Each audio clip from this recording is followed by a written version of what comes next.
Hey, good morning, divorcing gracefully sisters. Good morning. I'm here for coffee chat with Donna. So excited. I love sharing my mornings with you.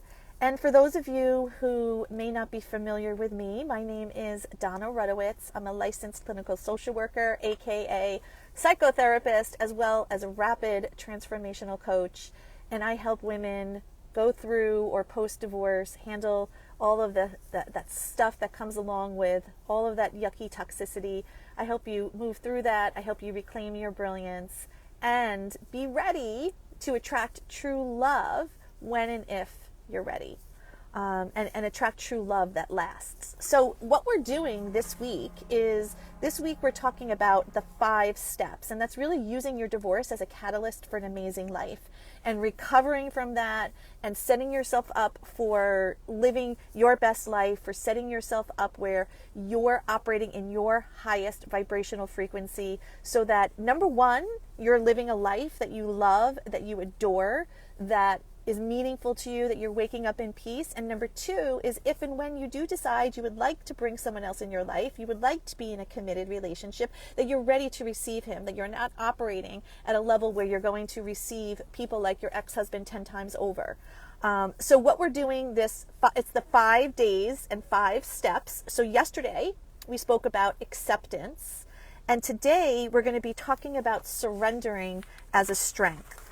And people, when we think of the word surrender, a lot of the times we think we're giving up, right? That we're raising the flag and we're saying we've had it, we're giving up, and we're not moving forward. And that's not the way that I actually look at surrender. The way that I utilize surrendering is I utilize it as a strength. And it's tapping into the part of me that wants to play big, right? There's a part of us that has been so bruised and hurt. Hi, Diane. Good morning. There's been a part of us that has been so bruised and hurt that our heart has a soul fracture, but there's still that soul's guidance and there's still that soul's journey. There's a part of you that wants to play big. So when we're talking about the second step, right? 5 steps in 5 days. Today's the second step is surrender as a strength. We're not surrendering in weakness. We're surrendering in strength. And what I mean by that is we try to figure everything out. So as a woman, we are able to multitask, right? If you ever noticed, if you're in the kitchen in a holiday period time, you'll notice that you could be doing the dishes, you could be cooking the dinner, you could be on the phone, you could be multitasking. If you ask a guy to do something, like I'll ask my husband to do 2 things at once, and if he's emptying the dishwasher and I say, hey, can you go do this? He'll be like, oh my God, I can't do it. I can only do one thing at a time, right? They don't have the ability to do multiple things at a time. So as we multitask, we sometimes try to figure things out, but we actually do it to our demise, is that we're trying to use our mind to figure out the problem, and we're trying to do it in a way of old thinking, and we can't use the same thinking that got us into the situation to begin with, right? So what we want to do when we're surrendering as a strength, what we're surrendering into the divine spirit. We are surrendering into is taking us off of the responsibility for figuring everything out.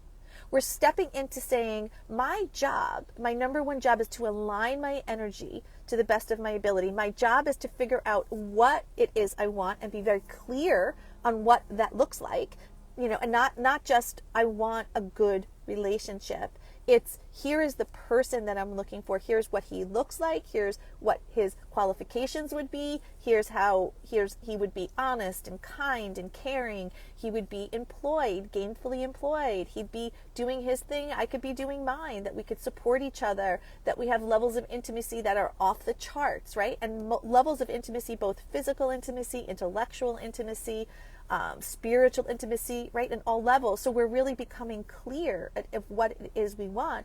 But then we're going to surrender as a strength into the divine and allow the universe and allow the universal guidance to bring our desires any way it sees fit to us. Is that we're sort of stepping out of the way of God's job and allowing him to do the work, we're allowing the universe to do the work.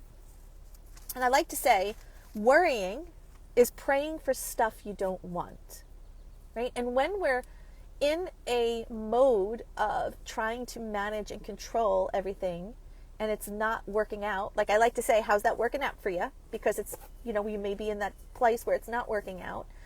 When you're worrying, the universe doesn't know any different, right? It doesn't know if it's good or if it's bad. So worrying is praying for the stuff you don't want, because all it hears is the worry. It hears what you're fearful of. So if you're worried about money, the universe is going to respond with love and kindness to you, and you're going to experience money lack. If you're worried about finding love again, guess what? The universe is going to respond in kind and make sure that the only thing that you see and the relationships that you're attracted to aren't quite the ones that are going to fit, because you're going to have to release those. They're not going to be the right ones for you. And it's going to reaffirm your belief system of what's not possible. So we want to step out of worry and we want to step into outcome. We want to surrender as a strength. We want to get out of our own way, and we want to know what the tools are and how to do it. Is we have to clearly define what we want. We have to clearly feel as if we're receiving it and we're embodying that new identity. And then we've got to step out of our own way and allow God and universe and source to come in to give us what our desires are. Right? It's almost as if we give a desire out to the universe, and then we try to manage it, and it doesn't work out the way that we want, because it's not our job to manage it. Right? It's your job is to figure out the what it is you want, and allow the universe to figure out the how it's going to get to you. So what I also want to bring on, and when we're surrendering as a strength, again, this is not a weakness, it's a strength, because we're moving out of our own way. It's the concept to remember that it's impossible to focus on one thing and see another. Right? This is why if you're trapped in worry, you only keep creating more of it. When you focus on the past, you are blind to the present. And I want you to hear that again. When you're focused on the past, you are blind to the present. I want you to remember that you are a master of your reality. And I write that down. I have a card on my grateful cards, and I have it written in certain places. I am a master of my reality. We are a master of cause here at Divorcing Gracefully and Beyond. We are not a victim to effect. I am not available for anything less than an exceptional life. I'm not available for anything less than a life with ease and flow and fun. And here's your key to freedom. Your key to freedom is awareness. And when you're aware, you have a soul fracture. And when you're aware that you've tried whatever you can to move through this soul fracture, that you've done courses and you've done therapy and you've done the things, but it isn't working, there's no blame, shame, or condemnation. Awareness is your key. And this is where you get to take action and then hire the right person to help you move through it and get to the other side. Because the gift of an intelligent, conscious woman is the awareness that we can't do it all. And when we surrender as a strength, what we're saying is, I'm still smart, I'm still intelligent, I have all of the skills within me, but I don't know how to move through this. I don't know how to heal these last pieces of my soul fracture. I'm tired of thinking. I'm tired of being in this space. I'm tired of saying I want something and then not having it show up. I talk to women every day, and one of the consistent things I hear is they get tired of hearing themselves, right? Whether they're going through a divorce, they're post-divorce, and I hear it where you may talk to women who you're talking to them in a conversation, and you're thinking they just had their divorce yesterday, and you ask them like, wow, it sounds so terrible. I'm sorry you're experiencing that. And that divorce was 20 years ago. Because what ends up happening too is that we go ahead in our brain and we'll say, I need help to move through this. I want a really great relationship. I want to attract the job that I want. I want the friends, and putting all the pieces, right, when I talk about the pie of life together, and then we'll put it out there to the universe, and the universe will send you an answer, right? And then when that answer comes, fear comes in, and we cheap out on ourselves because, we're trying to figure out the way that we're going to get our healing. And, the way that we've normally been told is maybe go to a church counselor or go to a therapist or take a free course or read a free book. And again, all of those aren't bad things inherently. They're all actually good things, and there's a time and a place for therapy, and there's a time and a place for books. But books are information, not transformation. And what in the divorce area, when our heart has been soul fractured, therapy isn't quite helpful anymore. There comes a point where you need it in the beginning, it's very helpful, but then there comes a point where we don't want to look at the past, we want to look at the future.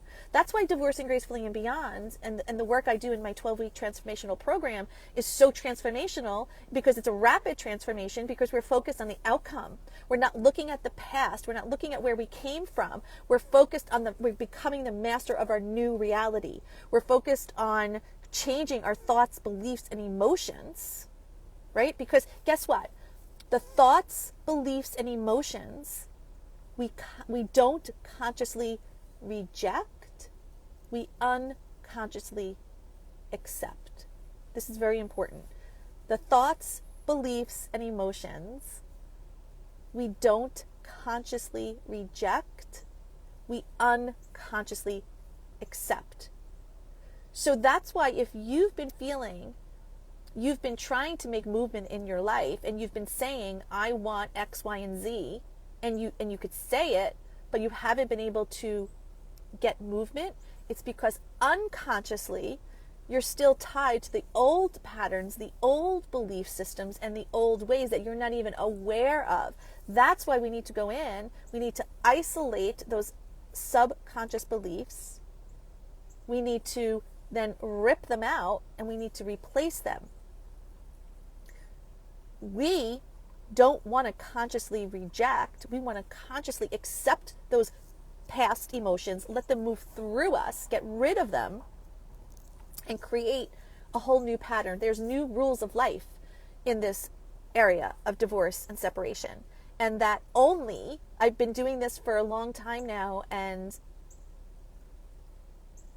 it really is applying. This is very specific application, is we've got to apply these new rules, right? And if you haven't gotten the movement, it's not because you can't have it. It's not because it's not possible for you. It's not because you don't have the skills and the ability to have it. Because if you have a calling in your heart for a higher life, for an exceptional life, if you have a calling to feel peace, if you have a calling to feel joy, if you have a calling to repair relationships, if you have a calling to have a companion to share life with, that has been given to you by Source, by God. That's a calling in your heart.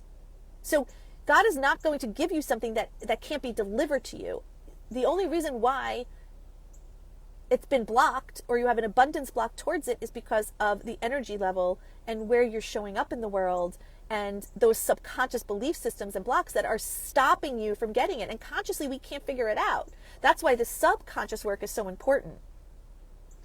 It's your time right now to fall so madly in love with your future, to fall so madly in love with what's available to you, and to break up with where you've come from in the past. Right?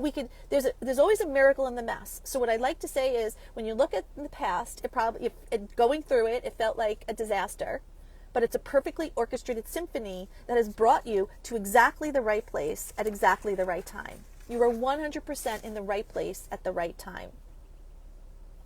And really, for me, what gets me up in the morning, what gets me moving, is my determination to become a different person. Now, I love who I am. I'm in peace. I could go to sleep at night, truly, in spite of my circumstances. And I mean this sincerely. I could go to bed in peace and enjoy, and I could sleep the night. Hey, Donna. Hi, Lori. Hi, Nancy. Hi, Diane. But I have a determination to become a different person, that as I reach my summit and the level of where I'm at, I'm so thankful and grateful for that summit. And I like to spend time here. I enjoy my summit. I enjoy what life has. I enjoy the little things. I enjoy the big things. And then when God gives me a calling in my heart that there's a next level for me, my determination to become a different person is going to allow me to do what I need to do to get there. And so your determination, surrendering as a strength, is stepping into your determination to become that different person, not to stay stuck, to the past. And your job is to align your energy, be dead serious about this new life, and take all the action that you know how to take to get there. So with that said, this brings us to the close of today's coffee chat. And I just wanted to say thank you so much, Nancy. Guess what? I went to Starbucks already and I've been enjoying this. It is delicious. So Nancy had sent a gift card to me for Starbucks, and I'm so eternally grateful for that because this is what I love. But with that said, I'll see you guys later. Have a great rest of the day. Have a kick-ass day. Get out there. Be determined to be that person. Don't take any prisoners. Don't allow anybody to veer you off your path. This is your life. This is your path. You have permission to live it as you see fit. You have permission to heal your heart. You have permission to hire people to help you, because we've got to take that management and be determined to bring our life to where we want it to be, to heal that soul fracture. And it doesn't come just by saying it. You actually have to do the work. So see you guys later. Have an amazing day. I'll see you later. Bye.